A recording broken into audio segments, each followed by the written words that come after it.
Good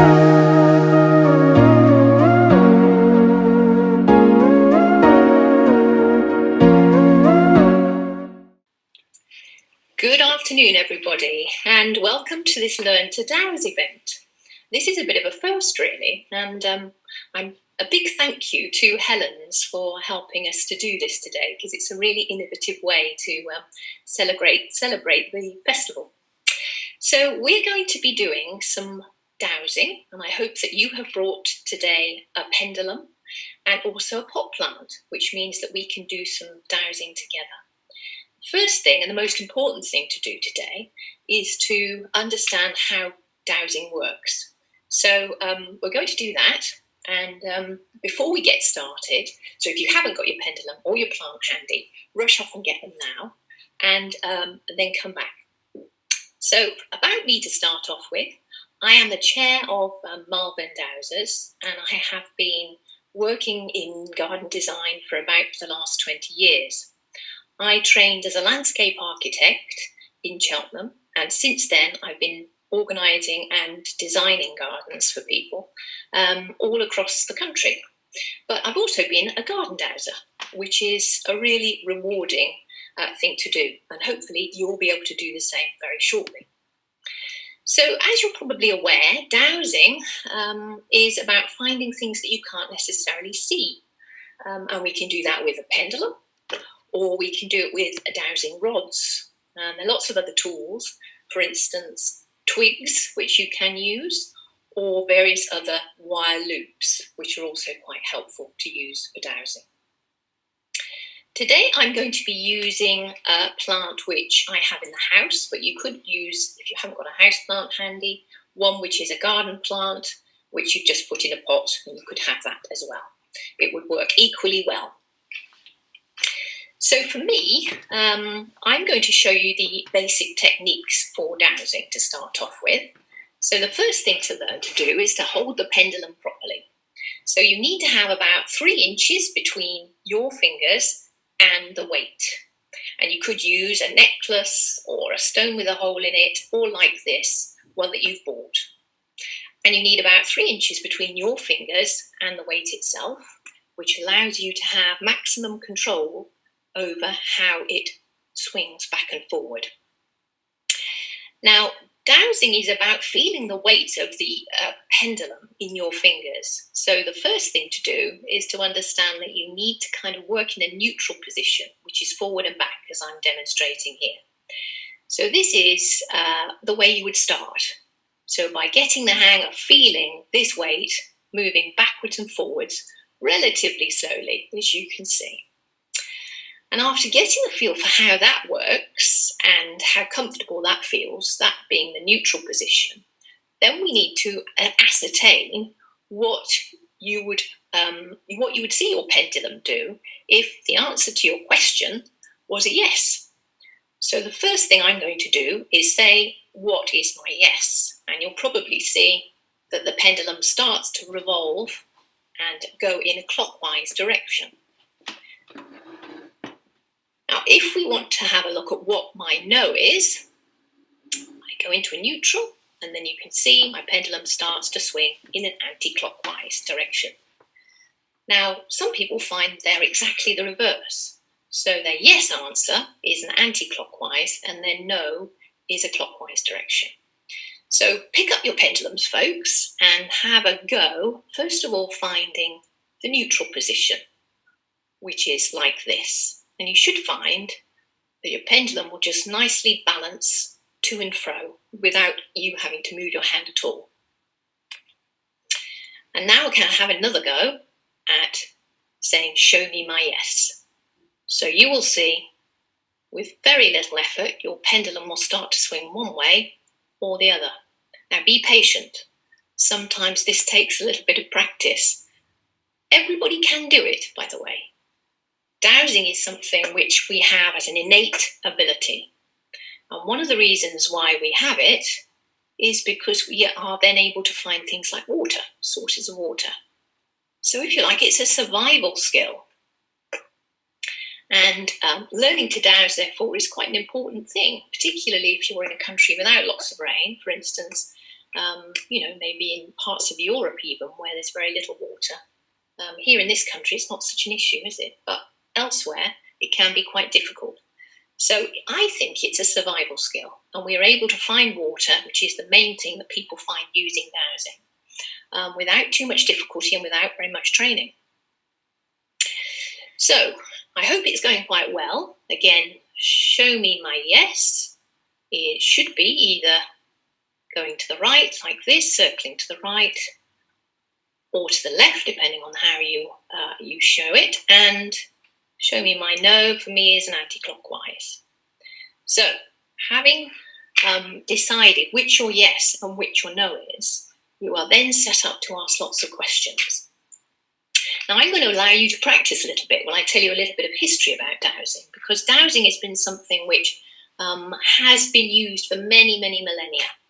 There are lots of written records of dowsing, and one of the interesting things is that if you look back into Chinese manuscripts from well before the Christian era, you can see that there is a lot of evidence of people using dowsing as a healing method, not only to identify problems, but also to help people heal.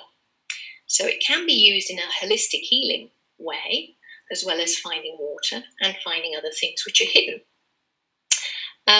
As well as in China, there are also records in Europe, and I think Herodotus was the first person in the 5th century BC who found dowsers when he was on one of his travels in the Turkey area.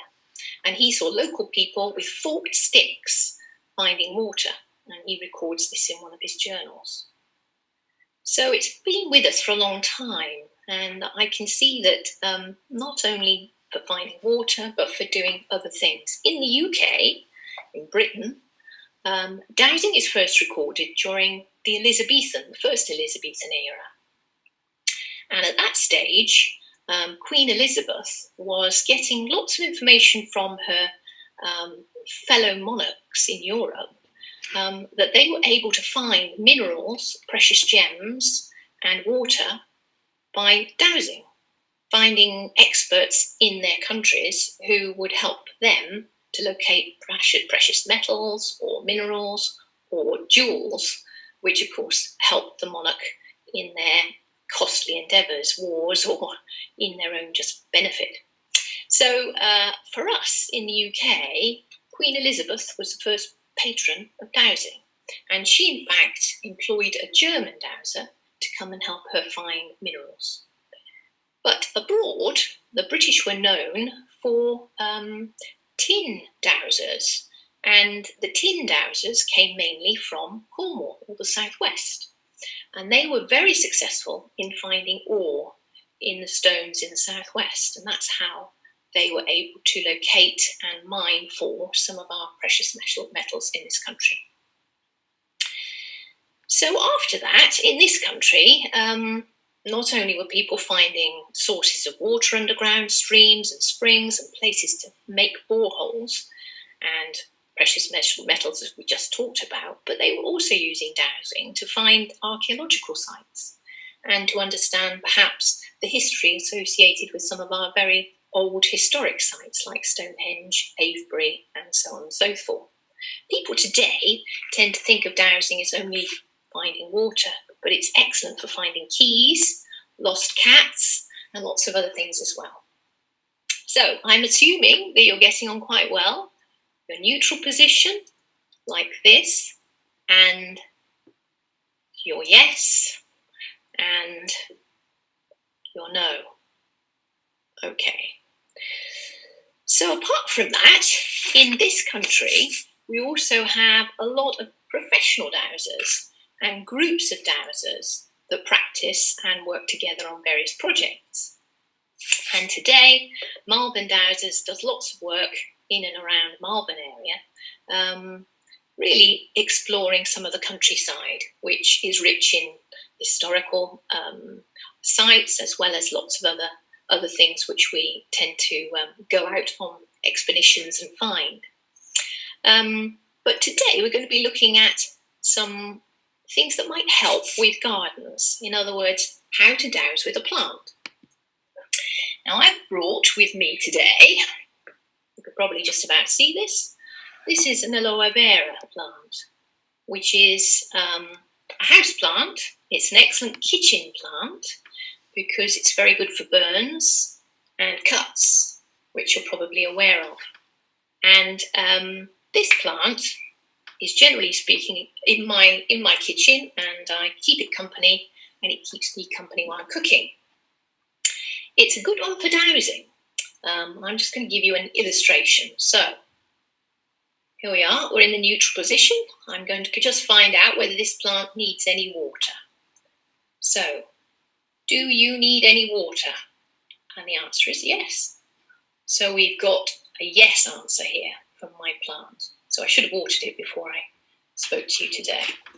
So if you have a plant to hand, can I suggest you pick up your dowser, your pendulum, you go into the neutral position, so that's forward and backwards, ask the question aloud, do you need any water? And see whether the pendulum swings to your yes answer, which in my case is clockwise, or does it swing to the anti-clockwise for me, which would be the no. So that's the first question, which I think is quite worth finding out from your house plant or your garden plant. The next thing I'm going to ask is, going into neutral, do you need repotting? And the answer is no. This is turning now anti-clockwise, which for me means no. My plant does not need repotting. So have a go yourself and see what your result says. Again, be nice and steady, to and fro, in your neutral position. Now, once you've got a nice steady rhythm, ask the question aloud, do you need watering? And see what happens. See how your pendulum starts to twist. Does it turn left or does it turn right? So for me, my plant, do you need repotting? Doesn't need repotting. Okay, the next question is something perhaps which you might need to know if it's a garden plant or a house plant. Have you got enough nutrients? Does my plant have enough nutrients? Now you'll see that this is a little bit nondescript. We've got slightly going towards the left, but not markedly.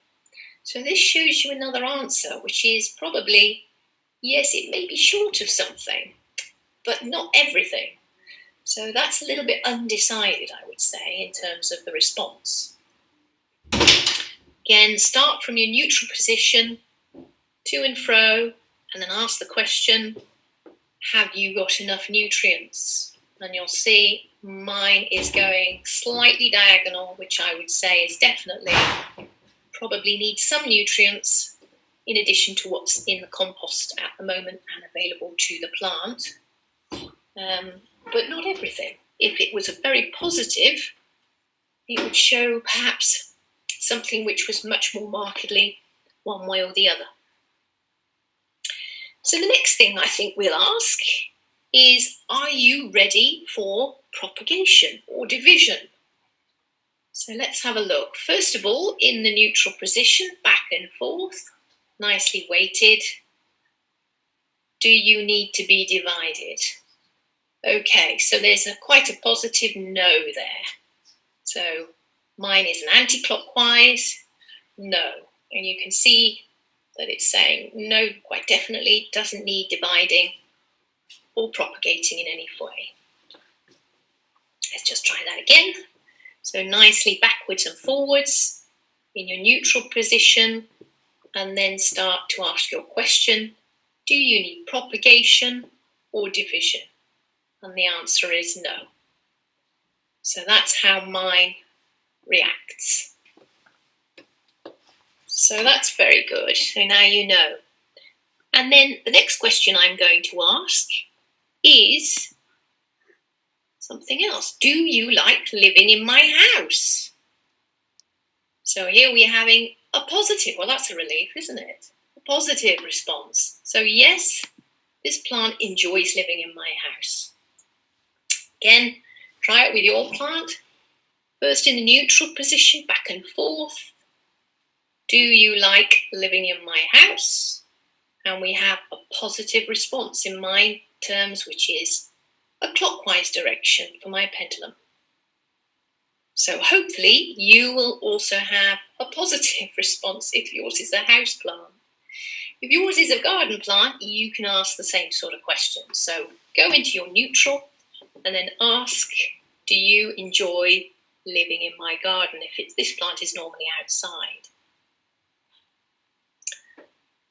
So the next question we're going to ask is, are you comfortable?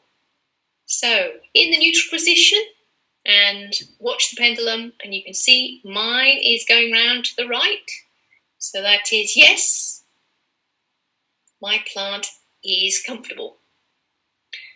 Now it could be that relates to temperature or the amount of light that you have or any of those sorts of things. Again, if it needs repotting, it may not be that comfortable. So it might be worth exploring additional questions if that's the case. I'm going to ask if this plant is the right temperature. So into the neutral position, nice and steady, backwards and forwards. So are you the right temperature? And yes, we've got a very nice positive response, which is yes for me, clockwise direction. Yes, a lovely positive response. And the next one I think I would ask for a houseplant is, do you have enough sun or shade? Now, first of all, because this is binary, you need to ask sun first. So back and forth to begin with, do you have enough sunshine? My plant's saying no, and that's because we're not very close to the window here. I'm actually away from the window and its usual home. It's saying quite definitely no, not enough sunshine here. So we would then need to ask if we have enough shade, perhaps. Back and forth, nice and steady. In your neutral position, do you have enough shade? No, it doesn't like the shade either, so not either. So that's not a good question for my plant today. Of course, it's displaced because it's not in the usual place where I have it in the house, where it does have quite a lot of light. The other question, which is a good dowsing question actually for any situation, is there anything else? Is there any other thing that I should be considering? So back and forth, nicely steady in the neutral position. So is there anything else I should ask? And the answer is no, there isn't anything else at this stage for this plant. So we have got a negative answer to that, which is anti-clockwise for me. And that means that we've got nothing else we need to ask this plant today.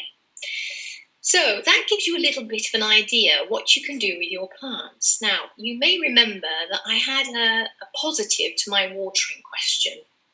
And I had a kind of an ambiguous answer to, do you need any additional nutrients with this plant? So I'm going to go back now and ask a little bit more detail about those things.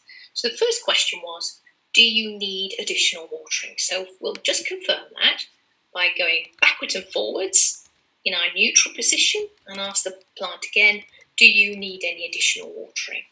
And it's sort of, look, you can see it's not really going one way or the other, so that could be either yes or no, we're not sure.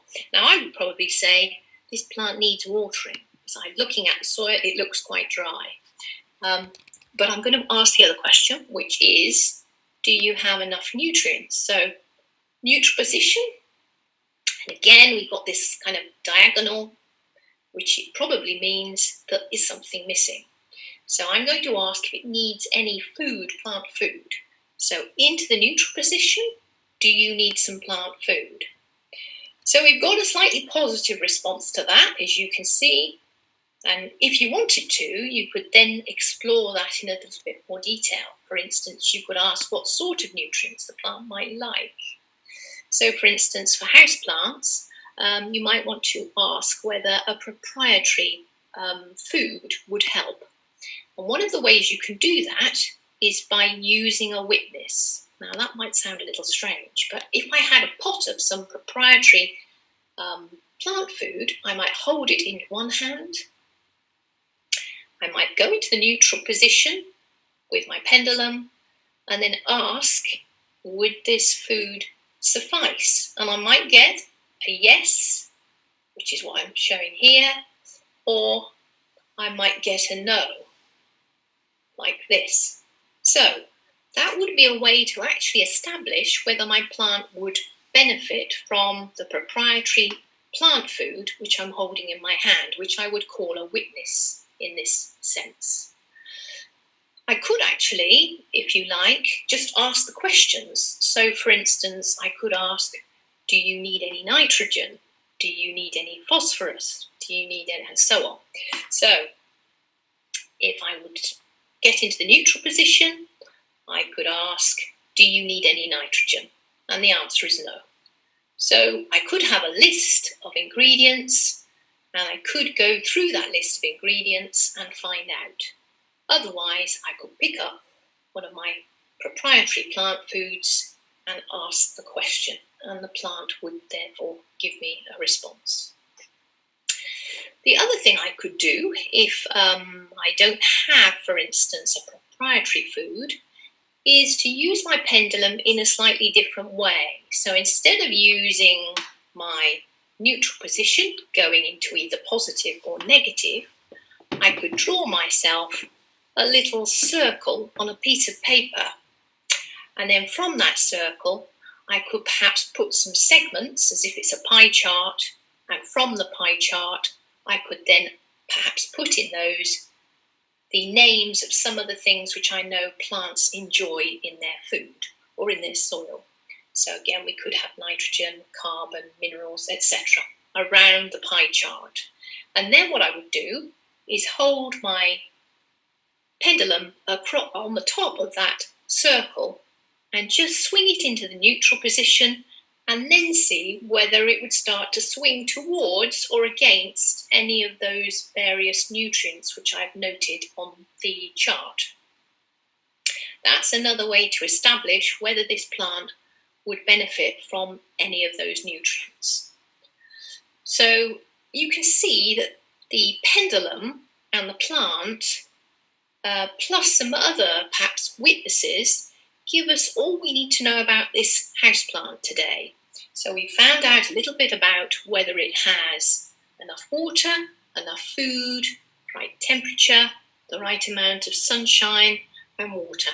So all of those things we've been able to establish by first of all starting in our neutral position and then asking our question out loud.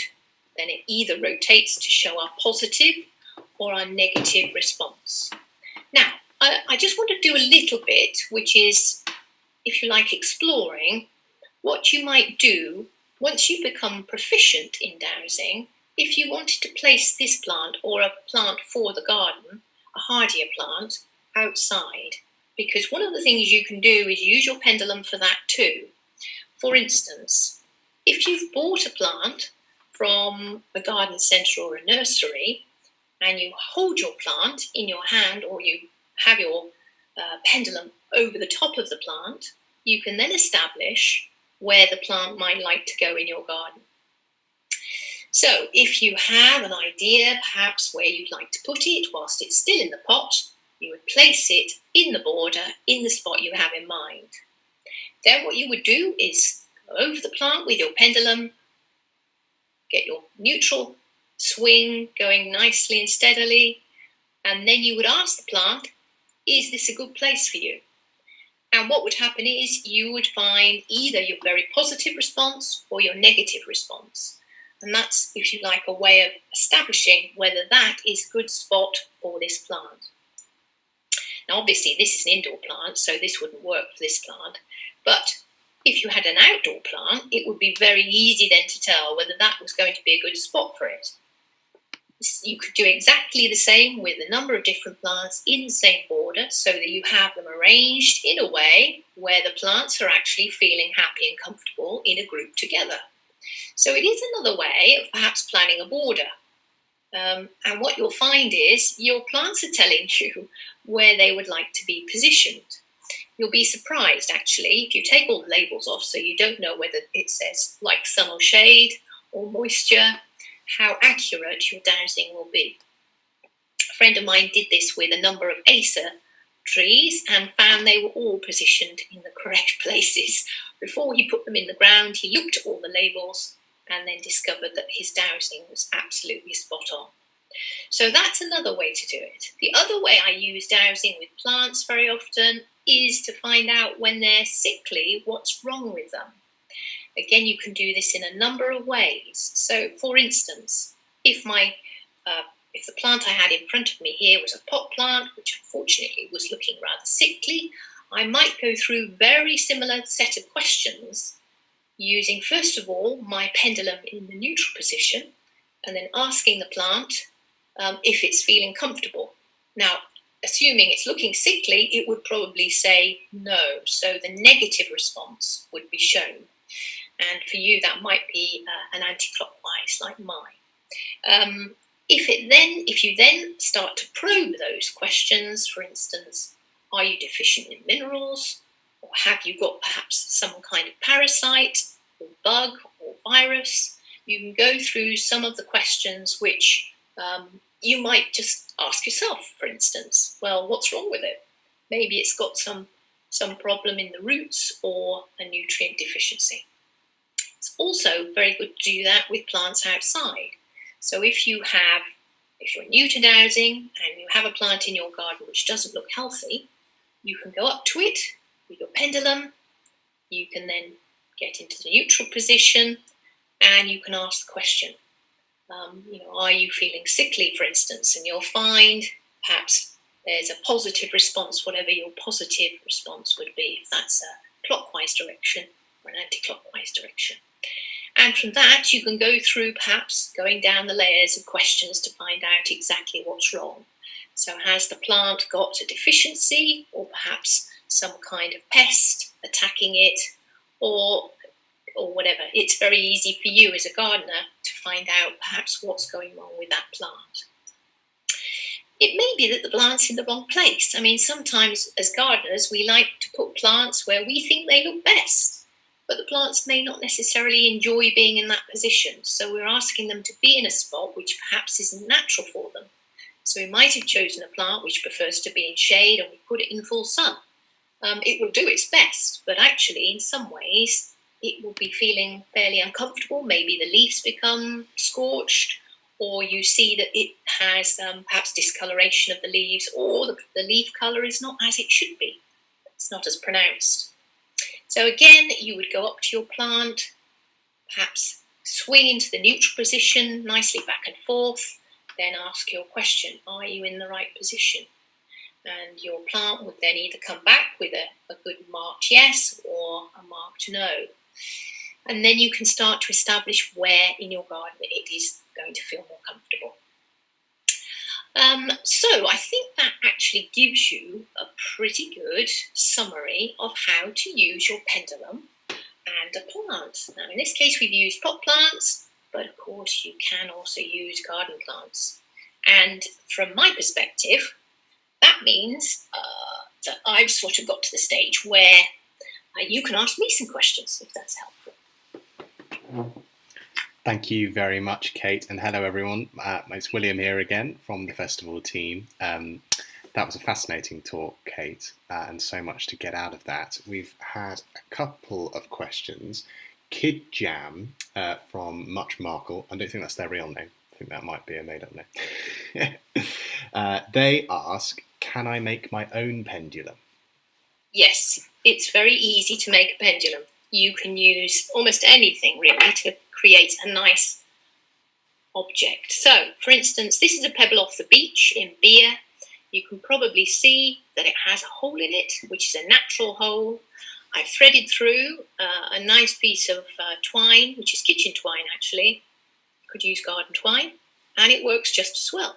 So you can go back and forth into your neutral position and then show me my yes, which is for me a nice positive clockwise action, or show me my no, which is going this way. It's also quite easy to use your own jewellery. Here I've got a short necklace with a little stone on the end, and again that works equally well. Or you can use a proprietary one, as I've used here, which has got just a chain and a ball, which is a stone, a little pointer. So you can use your own made ones, or you can use a piece of jewellery, or almost anything really that gives you a bit of weight on the bottom. And do you have a preference, Kate, for a homemade one or one you might get in the shop? Yes, I always prefer to use one I've made. So I think this one is probably my favourite. But it's a little bit heavy. It's very good if you're outdoors because the wind won't move the pendulum. You won't think you've got one response and in fact it's another. This can be a little bit light if you're outdoors and you're trying to dowse with a plant outside, because this tends to get wobbled around by the wind. But this one is very heavy, and actually you can see gives you a nice swing in the neutral position. So my preference is for a natural one.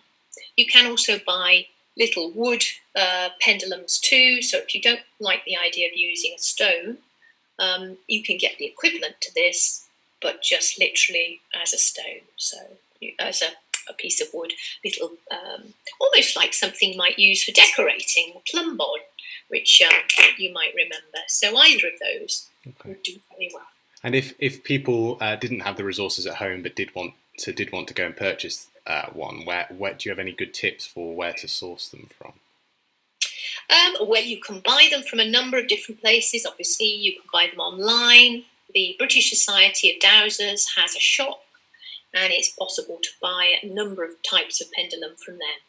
The other thing, which of course you probably see people out with when they're dowsing, is either a twig or L rods, which are literally pieces of coat hanger. And I haven't brought any pieces of coat hanger here, but generally speaking, they're in the shape of an L, and you hold the shorter end, and the long pointed end then will open and close according to whether you're finding something with a yes or a no.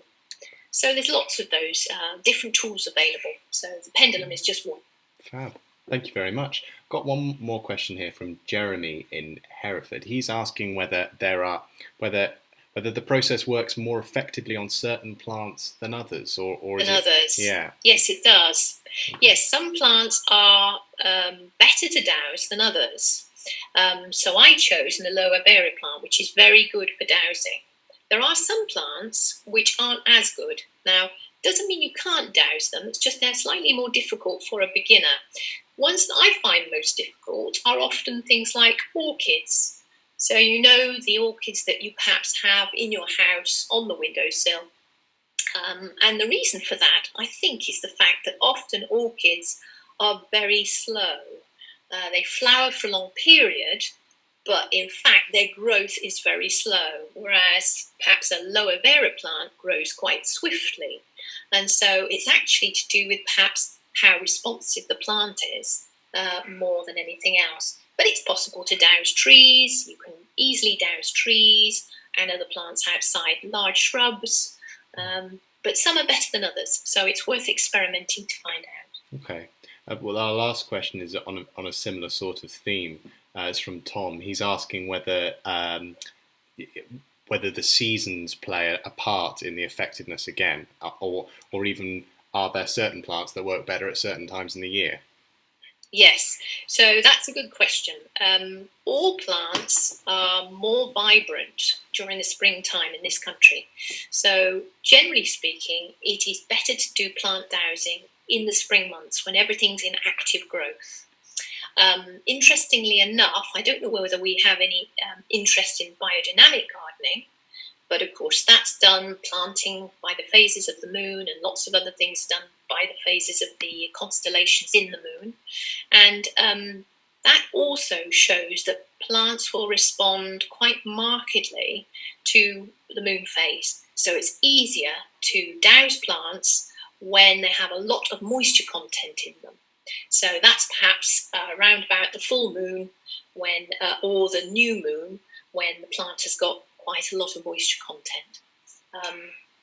So yes, springtime is excellent. It's much harder to douse plants when they're not in active growth, and in particular, of course, during the winter months, it's harder to do that because there's not so much sap rising during the winter months, particularly for plants outside and trees. Fantastic. That's brilliant. Well, thanks very much, Kate, for that fascinating talk. That's all right. Answering it's been those a pleasure. questions. It's been great having you along. Please remember, for anyone watching at home, that you can continue to donate to our Just Giving page for our 2 beneficiaries. Just go to justgiving.com/crowdfunding/HGF. We'll be back again tomorrow at midday for our next talk. But for now, thanks very much to Kate, and we hope to see you soon. Thank you. Bye-bye. Bye.